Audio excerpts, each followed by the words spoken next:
We're live. Well, hello guys. I'm DonDoli. I'm gonna be playing Knytt Stories for you guys. It's my favorite game. Well, it's more of a tool than a game, really. It's a program that lets you create your own levels. And there's a ton of really awesome levels out there. In fact, one of the best ones I ever played was released just 2 weeks ago. LP Chips Hooray Fun Time. Even though the game is like 13 years old. So that's pretty cool, I think. The level I'm playing today is Deep Freeze by Ultijonia. It's a really fast-paced, glitch-heavy run. It's gonna be quite a challenge for me to commentate everything. I'm gonna be interested to see how that goes. So before we get into it, let me at least explain what the category means. So you may have seen me, well, I did this level for the last ESA, the ESA Summer 2020. And the category I did then was almost glitchless. I ran through the level pretty much as intended. Clocking in at just under an hour. And then on the other side of the spectrum, we have the pure any %, which is a very silly run that takes about 4 minutes. This one comes in somewhere right in the middle. A good run will be about half an hour. And what we do is, all the glitches are allowed, but instead of heading straight for the end, we collect all the things, all the collectibles that normally would be required to get to beat the level, which are the golden creatures, or the GCs, as we call them. So I'm gonna run around this big level. It's like a level with 5 major areas that all have branching paths, and at the end of each path there's some golden creatures to collect. That's a very simplified overview. I'm gonna run through the level, get the 50 GCs, and then get to the end. So with that said, let's jump into the run.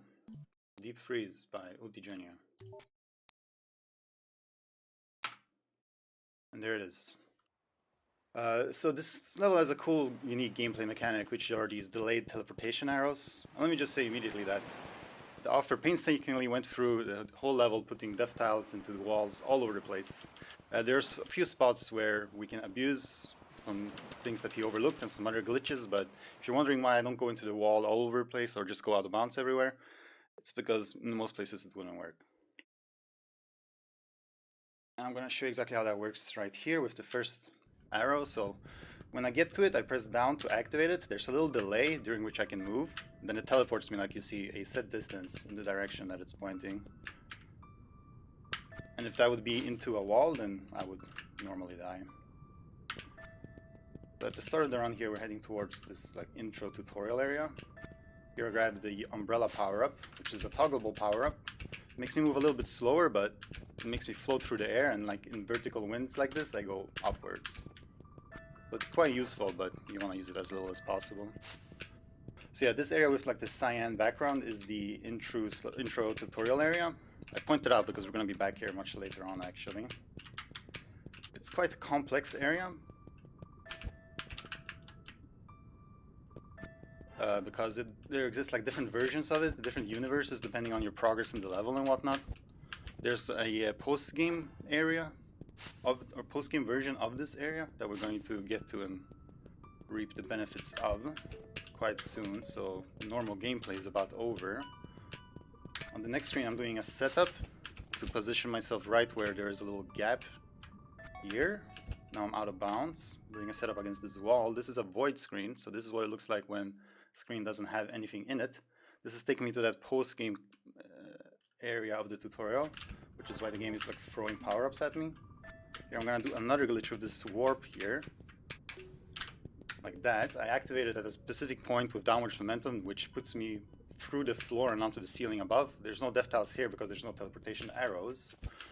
Some screen wrap or screen transition abuse here to get another post-game version of a screen to get another power-up. I don't get the second power-up there because it would set a flag that would lock me out of part of the level. But I got the climb upgrade, which is what I'm really after, and that was the intro area. And here I get the first GC. So that's 1 down, 50 to go. Or 49 to go, rather.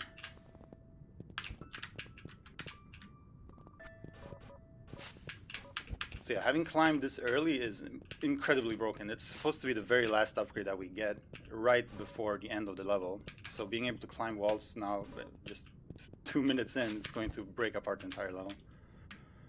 So I'm heading towards the Gale Chamber here. It's like the big hub area in the beginning of the level.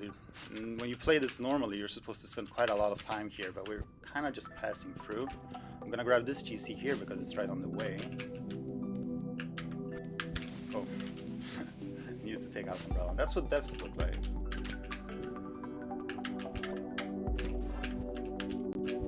Then I'm gonna go up to this area up here. This is an area we could do pretty much whenever we want because of warp shenanigans. But I'm gonna do it now because it's the only spot that I feel is easier the fewer power-ups you have. It's got this wind mechanic and it's quite a challenging area actually.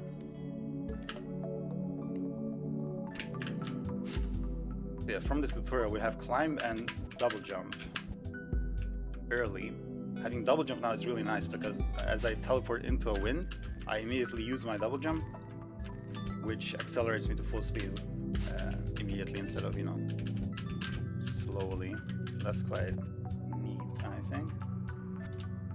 Alright, this section where I go down is where it gets a bit tricky.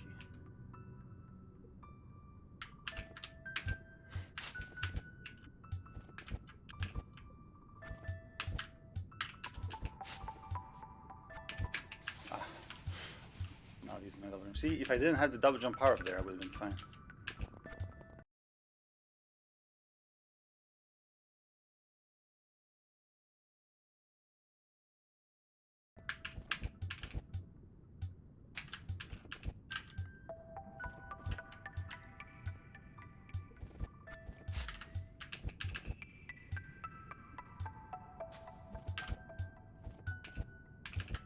Alright, so I'm gonna get the GC on the next screen here.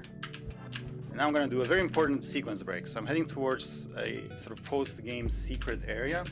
And it's quite obvious that the author didn't put as much time quality control checking the post-game stuff because I can just jump into this wall here. And this is what State called wall swimming.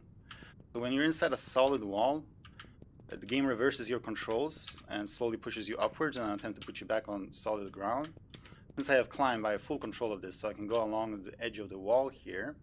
And that will take me to this teleport warp here. You can see 40. We're supposed to need 40 golden creatures to access this. I only have 3, so we're gonna get here quite early. And that's very handy for 2 reasons. The first reason is that it puts me at the very top of the map. In void screens, it's very easy to fall down, but it's quite impossible to go up, so that's gonna be useful. Second reason is that it puts me into this red area, which is kind of a strange area where you lose all your power-ups one by one. Since you're not supposed to have climb yet, you don't lose climb though, so I can just climb out this chute that doesn't lead anywhere, and I'm out of bounds again, just to go along the ceiling, just to speed up this area. The reason it's useful that it removes all my power-ups is that in the very next area, it's going to give me all the power-ups back, or in this case, it's going to give me all the power-ups for the first time, since I don't have most of them. So that's really handy. We're gonna be at ending area really early and we're gonna get all the power-ups so we can breeze through the collection of the rest of the GCs. It's a very important sequence break and the run would not be possible without it. Since I have climb, I can grab this double jump for free while I wait for the teleportation or transition to happen. And since I have double jump and climb, I can get the umbrella for free, and then I'm gonna go down here to get my run ability back because we don't want to be without that very long. I'm gonna do half of this screen as normal, and then I'll be able to just skip the second half since I have climbed. And up here I'm gonna get the hologram power-up, which is an interesting power-up, also toggleable. Basically, any object or enemies that have behavior dependent on your position will think that your position is wherever you put the hologram instead of wherever you are. It's not invulnerability in any sense, but like this guy, this blue guy, he would fall on me normally, but since I said hollow, he didn't see me. There I get the high jump upgrade, which is nice. It's the last upgrade, so we're fully equipped now. And we are entering the very large area known as the trench, which is like the gauntlet of the end game. A massive area with a bunch of... Ooh, that's not gonna work. A bunch of branching paths that each lead to a GC.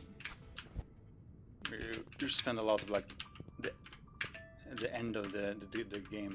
So you spend here, and now I'm doing out of bounds. Bit of a precise timing there. So yeah, this is the first section. I get into the wall immediately, and then I'm gonna get to enter it from behind. quite convenient. That's 5 GCs. So that was that section, and then we have this section. Gonna get out of bounds on this screen as well. Quite a surprising out of bounds. Surprising thing for the offer to have overlooked, I would think. Right here, I can get into this wall without dying, and then I can travel across the top. Once again, enter from behind.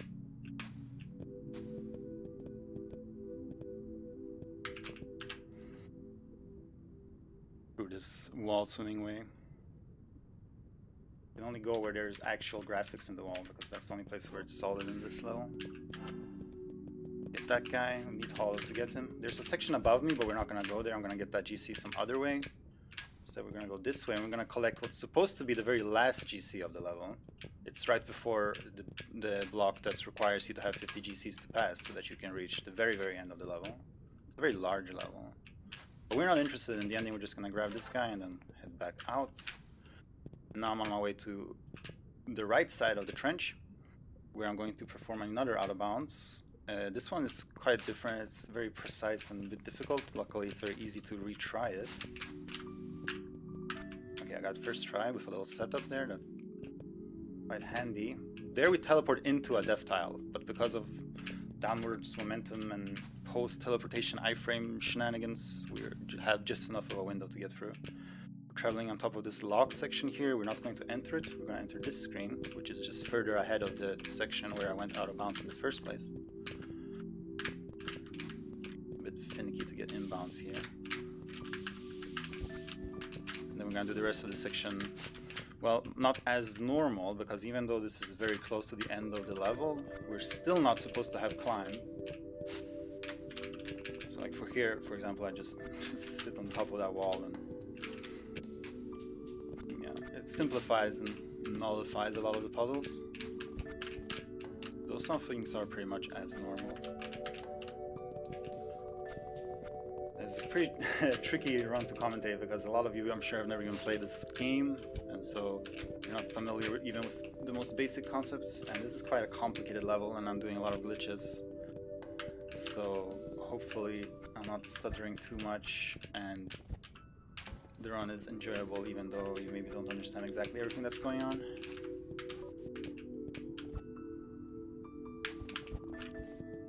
Alright, so that's the end of this section. I'm gonna get this GC here. Hopefully it doesn't shoot me, that would be lovely. And then we're gonna do the exact same out of bounds that I just did. If I can get first try again. There you see that. Even though it looked like I did the same thing, it didn't work that time. So once again, we're on top of this log section, and once again, we're not entering this section. The log section is quite fast, we're gonna do it as normal. Instead, we're gonna fall past it and go into a much larger section beneath. And this section actually has a GC midway through. Luckily, we get inbounds here very close to it, so we're just gonna backtrack a little bit. That usually works in practice, even though I don't understand why it would. Better to just sit hollow like that. I get the swag in the marathon. Here's the GC. Looks like he eats me, but it's fine. And then we're gonna go forward and go through the rest of the section.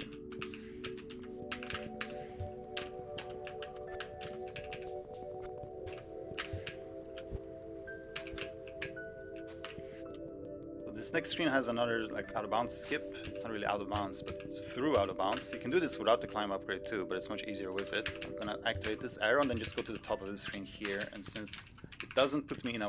oh, I didn't set off. Since it doesn't put me in a wall, like I go through the wall and get onto the ground, that's why that works.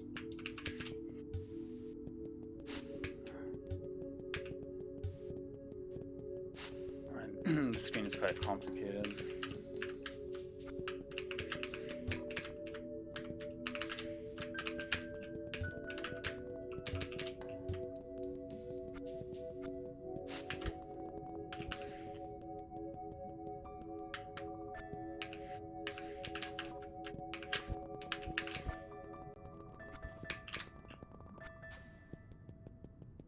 Cool, that was that section. So now we're gonna go do the logs.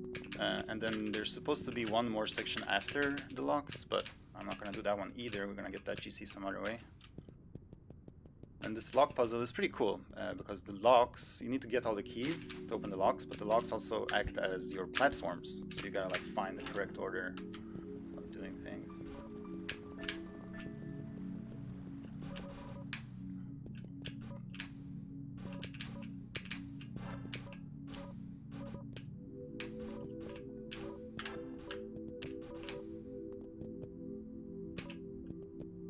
So we're gonna get the red key now. The red key does more than just open red locks. In this level, it's actually used as a flag to see sort of what universe you're in, to keep track of like your progress.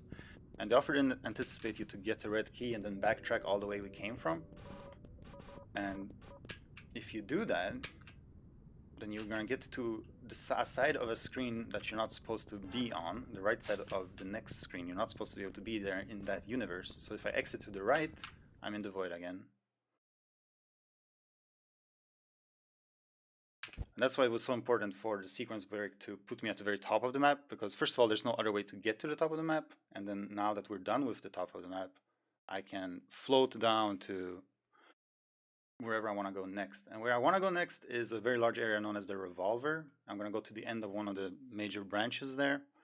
And that branch also has a GC in midway through. But luckily, we're going to be able to get that GC some other way. I used to count screens here, but yesterday I realized that I have a map, so I don't have to worry about that. It's quite a dangerous screen we're dropping into, and if I die I have to redo all that falling, so I sort of played it safe here. Alright, so now we're in the Revolver, and this has like a screen wrap mechanic, and since we're here, we're gonna do this section right here.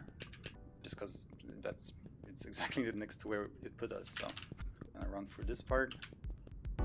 Revolver is really like the most puzzling section. Again, to reiterate, I'm not supposed to have climb and a lot of other things, so a lot of this is going to be very unintentional.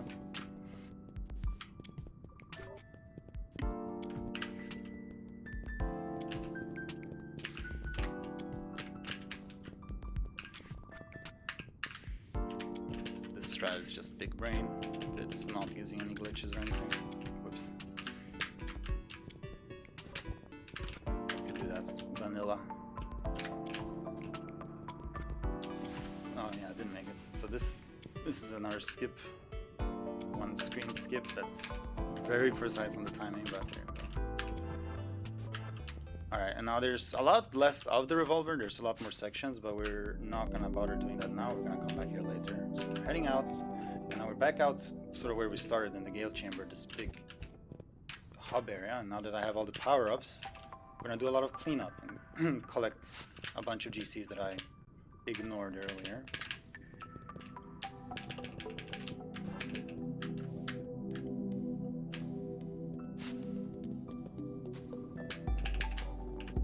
So we're at 20 right now, 21, and I'm gonna head up to a new area called Panel Partition. We're gonna clean this up real fast. So each one of these screens, even though it looks like I'm just, climbing up and getting stuff, emphasis on the climbing, each one of these GCs is a challenge and puzzle in itself. Pretty much each one of the screens. It's a really cool level that way. Much credit to OD Junior.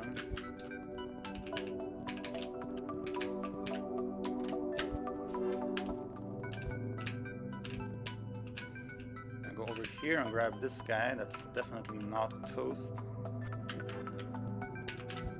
That would be silly.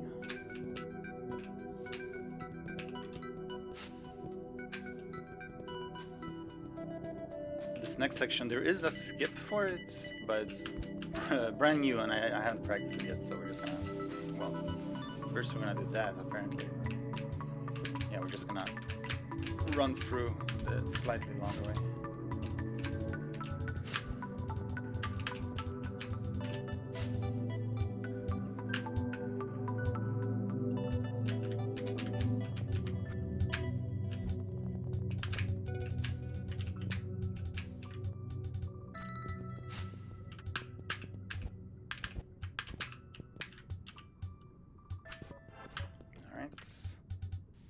There's one more guy over here.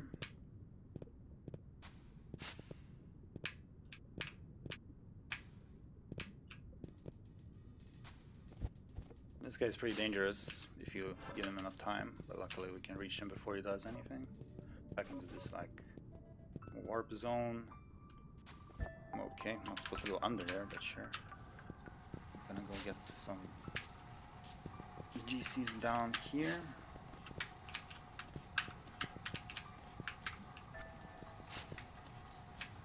Yeah, that screen just completely nullified the puzzle like many other screens. Okay, the screen after this has just a ridiculously difficult strat, which I'm gonna go for some reason. And I got it, which I can't believe. I don't normally get that first try even with no pressure, so that's neat. Now we're going into an area called the Creeping Corridor. It's kind of a complicated area. First I'm gonna just get this guy here for free. And then there's a recent route change, so we're gonna go down here first. And here we're going to see gates like this. Going through the gates changes something. You see it removes the spikes, but it also removes my hologram power-up. So it's like you have to solve the puzzle without the hologram in order to progress, but I'm going to be able to abuse that. Oh, I didn't. Usually I would fall in doing that, but okay. So on the next screen, I'm going to do a rather complicated glitch, but the end result is that I keep my hologram when I'm not supposed to, right here. So now I'm not supposed to have the hologram, but I have it. So that's going to, again, simplify, speed up a lot of screens. Like here, I'm supposed to be dodging these guys while the slow teleportation happens, but since I have holo, that's not an issue.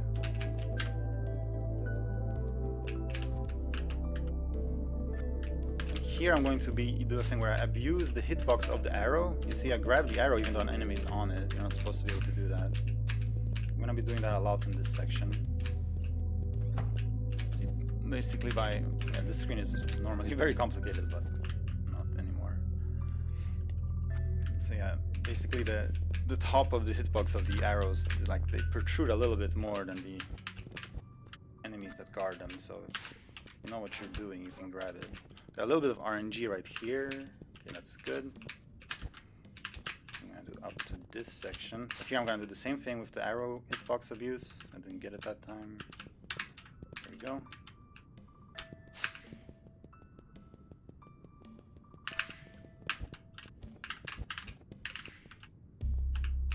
Don't like those spikes there.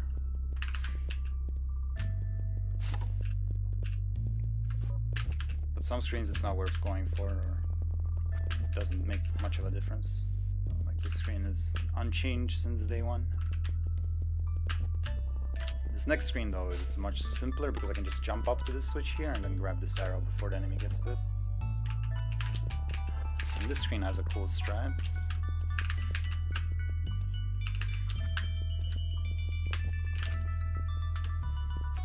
Get another GC here, midpoint GC, that's 32. Hopefully nullify the puzzle in this screen. Like so.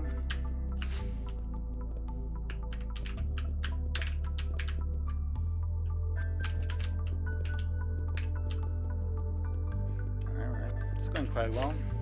This screen is... oh, I managed to... okay, that's an interesting trajectory. This screen is... I'm also doing pretty much as intended.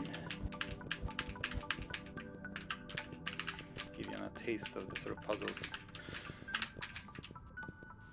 that are made in this level. Well, intended, except that I climbed this wall just to position myself a little bit better. And then I can just jump up and get that guy. I'm not supposed to be able to jump that high, so I don't have to worry about luring him down. This RNG again, but very good. And we're heading out where they got one more guy to grab. Alright. On my way out of here. This guy up here. Alright, and now you may have heard me say throughout the run that there's a lot of sections that I've ignored and like saying that we're gonna come back to them later and whatnot, or get them some other way. And like, how am I gonna get GCs some other way than where they are? Well, that's why we're heading back to the tutorial intro area now, because in the tutorial there's a part where the game sort of taunts you by showing all of the GCs trapped and then like removing them from you, and you're not supposed to be able to access those GCs. But tutorial area, the cyan area, it's kind of broken, so I'm gonna go out of bounds right here, and then I'm going to use screen transition magic, and now I'm on the ceiling. So the area below, now you're going to see like holes in the walls. So like these holes, that's where all the GCs would be showcased, but in a different universe, not in the universe we are in now. However, you see on the side here, there's like an opening on the wall. So if I drop through here, here are GCs. So I'm going to collect a bunch of them, and each one I collect here is basically a section that I don't have to do. So that's quite nice. And you may have noticed I missed one of them. That bird we're going to get for free later, so it's not even worth spending a second going for it.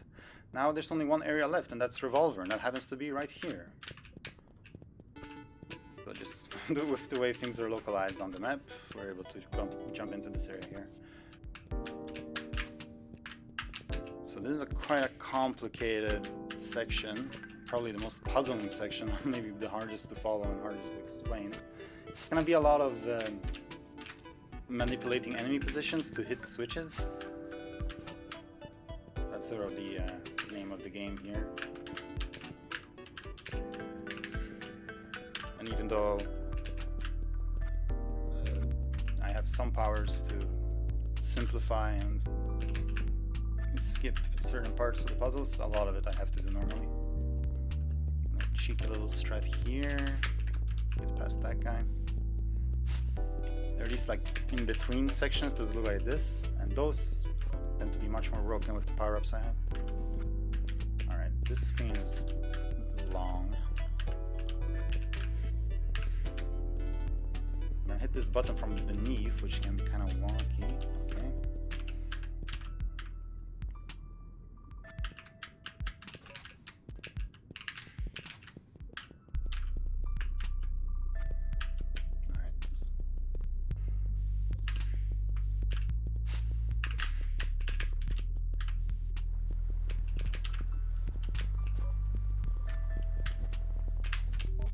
Yeah, Revolver, that's the area of the screen transition.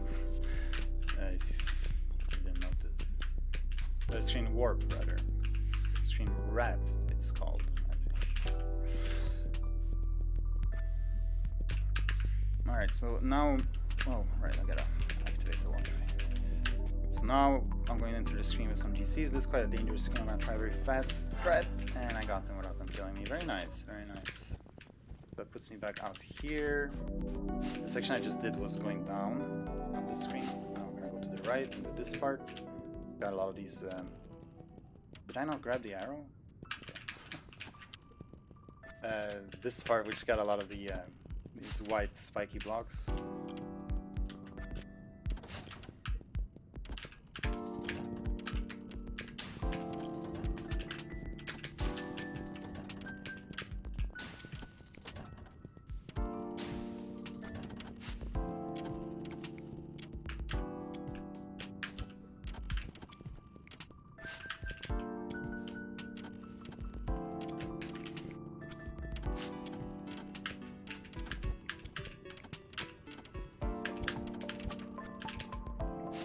I love this try on this screen, so as a magician I'm going to make the middle bar disappear.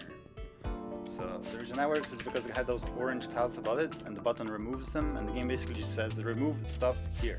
So by timing it so that the bar was there at the same time as I removed it, it not only removed the... oh shit. Oh, I survived. It not only removed the orange blocks as it was meant to do, but it also removed the spike block that was over it.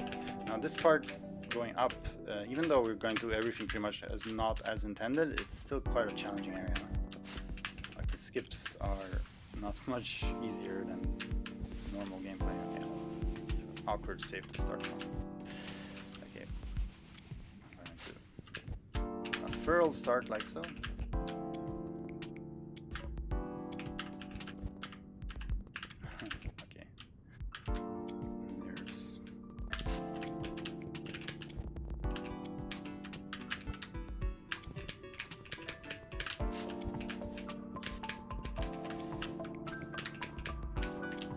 if I'm fast on the next screen, I can do an out of bounds into the screen above.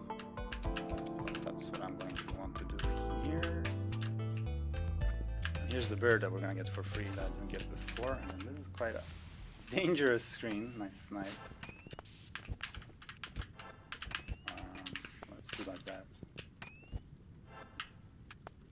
Okay, get away from the water. And that's 50 GCs, that's all of them. So now we just need to get to the end. We're just quite far away, so why am I heading back where I just was, you might wonder? I just did this. Streamer forgetful. But no, really, on that screen before I said we're gonna get out of bounds into the screen above. That out of bounds is actually quite useful. Head straight back there and do it again.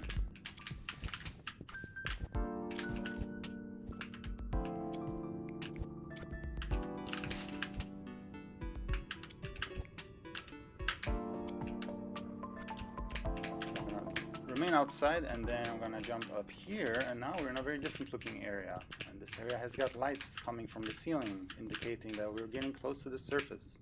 Because yeah, we were underwater this whole time. So this is actually the end of the level. Right around here. Oh, it's gonna be like 30 exactly.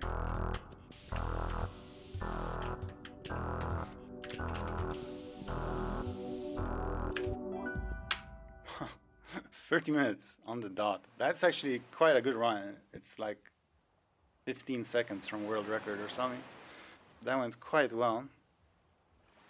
Shoutouts to Glipperall for finding a lot of the strats and a lot of the out of bounds in this run. He's the champion of strat finding for this level, definitely. Shoutouts to him. Shoutouts to Ultijonio for making an amazing level, truly an incredible level. Yeah, it's a very broken level, sure, but the only reason it's so broken is because it's so ambitious and so complex. It's just a marvel to play with or without glitches, so big shoutouts to him. And big shoutouts to Niflas for making the stories, of course.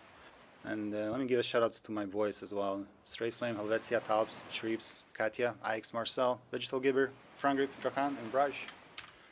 Shoutouts to you guys. If you're interested in this game, maybe it looks interesting to you, a good place to start for be it blind playthroughs, speedruns, level creation, or even a randomizer. A good place to start is ksruns.com. That's where we have our independent leaderboards for all the levels made. And there's a resource page with a bunch of links and downloads and stuff. You know, you could ask me directly too. I don't mind. Find me on Twitch under DonDoli. While you're there, you might, drop me a follow if you're looking for more channels to follow. But that was the end of this run. I hope you enjoyed. Quite a glitchy mess, but a lot of fun to me at least. Hopefully it was a good watch. I'm going to be back on Sunday, speedrunning a different 2D platformer. Until then, there's going to be a ton of great runs. So stay tuned to GSA and enjoy the marathon. Thanks for having me.